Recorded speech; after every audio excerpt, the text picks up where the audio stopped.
नमस्कार। बहुत सारे किसान साथियों की क्वेरी आ रही थी कि उन्हें अब गन्ने की बुवाई करनी है, तो उन्हें गन्ने की बुवाई के बारे में पूरा शेड्यूल खाद का और बुवाई का चाहिए। तो मैं साथियों आपको पूरा चार्ट देने में तो समय लगेगा अभी, लेकिन आपको कुछ छोटा-छोटा जो स्टेप्स हैं, जो कंप्लीट हो चुके हैं वीडियो के, वो मैं आपको सेंड करता रहूँगा जिससे कि आप स्टेप वाइज़ उसकी तैयारियाँ कर सकते हो। तो सबसे फर्स्ट स्टेप जो निकल के आया ना साथियों, वो निकल के आया कि बुवाई के समय की गई लापरवाही। सबसे बड़ा फॉल्ट यही है कि हम गन्ने की बुवाई करते समय लापरवाही कर रहे हैं और एक किसान होने के नाते बुवाई के समय खासकर गन्ने जैसी फसल में जो कि 2 साल के लिए बोई जाती है, हमें बुवाई के समय लापरवाही नहीं करनी चाहिए। सबसे मुख्य पॉइंट मैं आपको बता रहा हूँ कि ये जो ठेका विधि चल रही है ना, जिसमें हम ठेके में दे देते हैं सारा काम कि भाई 600-700 रुपये बीघा अपना बुवाई हो गई और टेंशन ख़त्म हो गई। साथियों ये करना बंद कर दो। ठेके में दो, लेकिन अपनी प्रेजेंस वहाँ पर ऐसी रखो जिससे कि एक तो बीज की कटाई जो है वो सही सीक्वेंस में हो। दूसरी बात कि जो बीज डाला जाता है कूण में, उस बीज में गलत गन्ना नहीं जाना चाहिए। गलत से मेरा कहने का मतलब ये है कि एक तो पोक्का बोइंग का जो गन्ना होता है ऊपर से लगा हुआ, वो नहीं होना चाहिए। एक जो गन्ना होता है जिसमें कि लाल सड़न रोग लगा हुआ होता है, वो गन्ना नहीं जाना चाहिए। बहुत ज़्यादा खराब गन्ने की स्थिति हो, नहीं जाना चाहिए। और जिसमें आँख ना हो फुटाव के लिए, उस गन्ने को मत डालो, ठीक है, उसका कोई लाभ भी नहीं है। और ख़ासकर एक बात बता दूं कि जहाँ पर गन्ना कमज़ोर है वहाँ पर डबल गडीली डालना शुरू कर दो, डबल सीड डाल दो। क्या दिक्कत आ रही है? अगर 1 क्विंटल सीड बीघा के हिसाब से फालतू पड़ जाए तो क्या दिक्कत आ रही है? खेत 2 साल के लिए हम रोक रहे हैं ना। अगर हम 1 साल में 3 फसल लेते हैं तो 3 फसल की तैयारी में हम एक एक दिन कम से कम अगर बुवाई के लिए देते हैं तो 3 दिन हो गए, है ना। और गन्ने के लिए हम 2 साल के लिए रोकते हैं तो 6 दिन, मतलब 6 फसल लेंगे 2 साल में तो 6 दिन हो गए। और गन्ने में हम क्या चाहते हैं कि 2-4 घंटे में ही बुवाई खत्म हो जाए और काम खत्म, है ना।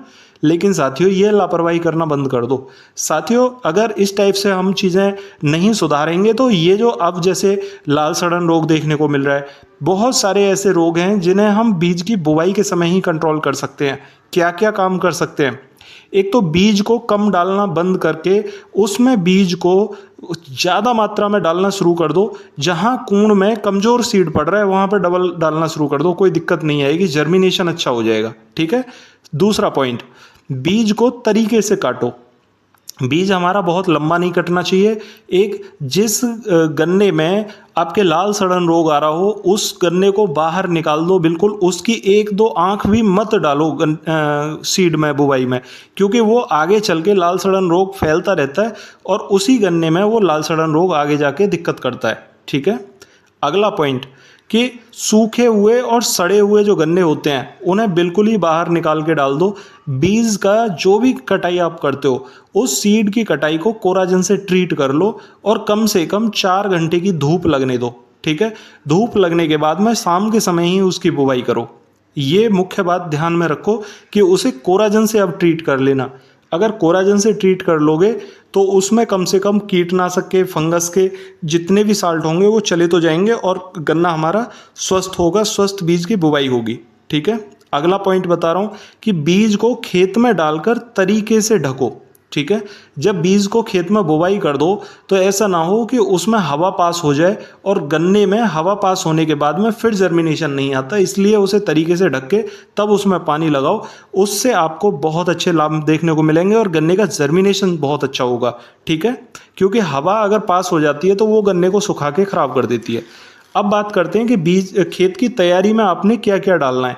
अगर आपके पास में समय है डालने के लिए तो देखिए जिंक ले लो, सल्फर, फेरस सल्फेट और पेंडलीमेथिलीन दवा 1 लीटर ज़रूर, ठीक है। जिंक को आप जिंक ही ले लो, 8 से 10 किलोग्राम ले सकते हो तो सही है, वरना 5 से 6 किलोग्राम तो 1 एकड़ ज़मीन के लिए ले लो जिंक सल्फेट, ठीक है। गंधक ले लो सल्फर की जगह। गंधक आपको 3 किलोग्राम लेनी है 1 एकड़ ज़मीन के लिए। फेरस सल्फेट जिसे कि हम हरा कसिस बोलते हैं, उसे आप 5 से 6 किलोग्राम प्रति एकड़ के हिसाब से ले लो। और पेंडलीमेथिलीन दवा 1 लीटर पूरी, ठीक है।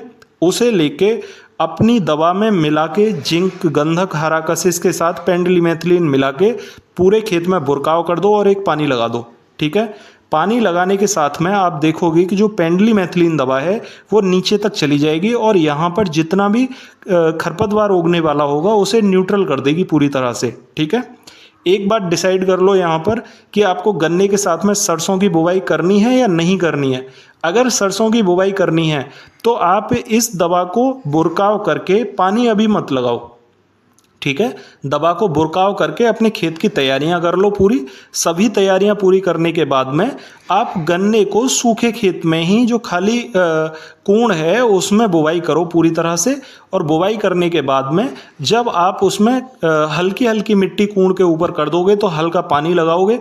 पानी लगाने के बाद में, ठीक है, 3 से 4 दिन के बाद में जब मिट्टी आपकी जुताई करने के लिए तैयार हो जाए, हल्का रोटावेटर चला के उस समय पर आप वहाँ सरसों जो भी है आपकी उसका बुरकाव करो और उसकी बुवाई आप उस समय पर करो। आपका जर्मिनेशन बहुत अच्छा होगा। दूसरा, सरसों को आपको निराई लगाने की ज़रूरत नहीं पड़ेगी क्योंकि उस समय पर एक निराई एक्स्ट्रा लग जाती है रोटावेटर वाली। ठीक है, उससे जर्मिनेशन बहुत बढ़िया आएगा। दूसरा, उसमें खरपतवार इसलिए नहीं होगा कि पेंडिमेथिलीन की दवा नीचे पड़ी हुई होती है और जब आप पानी लगाओगे तो वो पानी के साथ में मिट्टी में सभी खरपतवारों को न्यूट्रल कर देगी। ठीक है, इस टाइप से करो। और अगली बात कि गन्ने के ऊपर बुवाई करने के बाद में हम क्या लगाएं। बहुत सारे किसान भाई कहते हैं कि अगर हमने गन्ने को कूण में बुवाई कर दी तो उसके बाद में हमें क्या लगाना है। तो देखो, 3 जो सबसे मुख्य खाद हैं जैसे यूरिया, डीएपी और पोटास, ठीक है, यही सबसे ज़्यादा महंगे हो रहे हैं और इन्हीं को हमें सुधारना पड़ेगा। कैसे भी कम कर सकते हैं। कैसे कि अगर आपको यहाँ पर एक तो पोटास डालना है, ठीक है, पोटास महंगा हो रहा है तो पोटास की जगह तो 50 किलोग्राम प्रति एकड़ के हिसाब से राख ले लो। ठीक है, अगर राख का अरेंजमेंट हो सकता है घर पर तो कर लो आराम से, क्योंकि अभी बहुत समय है और 50 किलोग्राम राख आप अरेंज कर सकते हो बड़े आराम से। पोटास की जगह राख लेनी है 50 किलोग्राम। एसएसपी ले लो 1 से 2 बैग सिंगल सुपर फास्फेट के। उसके साथ में आप चूना, ठीक है, कैल्शियम अगर डाल देते हो खेत के अंदर तो बढ़िया रहोगे, क्योंकि जो अपना गन्ना है, गन्ने के आसपास अगर चूना जाता है तो वो मिट्टी की दीमक को ख़त्म कर देता है और बहुत अच्छे रिजल्ट आपको देखने को मिलते हैं। ठीक है, ये 3 साल्ट आप डाल के बड़े अच्छी बुवाई कर सकते हो। अगला पॉइंट है यहाँ पर सरसों की खल का। अगर आपके पास में अरेंजमेंट है और डीएपी या आप यहाँ पर एसएसपी नहीं डाल पा रहे हैं तो सरसों की खल 25 किलोग्राम डाल सकते हो खेत के अंदर। वो मिला के अपने खेत में बुरकाव करो और अपने खेत में पानी लगाने के बाद में तब सरसों की बुवाई करो। फिर देखो कि सरसों की जर्मिनेशन कितनी बढ़िया होती है और सरसों कितनी तगड़ी होगी। ठीक है, अगली बात कि बहुत सारे किसान साथी कहते हैं कि गन्ने में सरसों की बुवाई करने के बाद में फिर हम गन्ने की देखभाल कैसे करें। गन्ने का कुछ नहीं देखना है आपने, आप सिर्फ सरसों की जो पैदावार है उसे बढ़ाने पर फोकस रखो। सरसों अच्छी होनी चाहिए। और अब जो गन्ने की बुवाई हुई है इसकी देखरेख जाके सीधे फरवरी में होगी, जबकि सरसों की कटाई हो जाती है, उसके बाद में इसकी पूरी देखरेख करी जाती है। ठीक है, गन्ने का बिल्कुल टेंशन लेना ही नहीं है, बस सरसों पालनी है, ये सोच के करो। सरसों आपकी तगड़ी होनी चाहिए और तगड़ी सरसों होगी तो आप इसमें से कुछ लागत गन्ने में भी बड़े आराम से लगा पाओगे।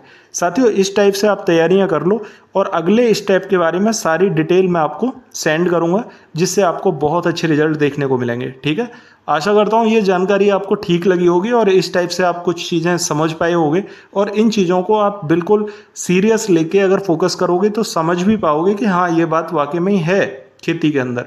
ठीक है, आशा करता हूँ आपको जानकारी ठीक लगी होगी। फिर भी अगर चैनल पर नए आए हैं तो चैनल को सब्सक्राइब ज़रूर कर लें ताकि नई वीडियो का नोटिफिकेशन आपको सबसे पहले मिल सके। तो मिलते हैं फिर अगली वीडियो में, तब तक के लिए नमस्कार किसान साथियों।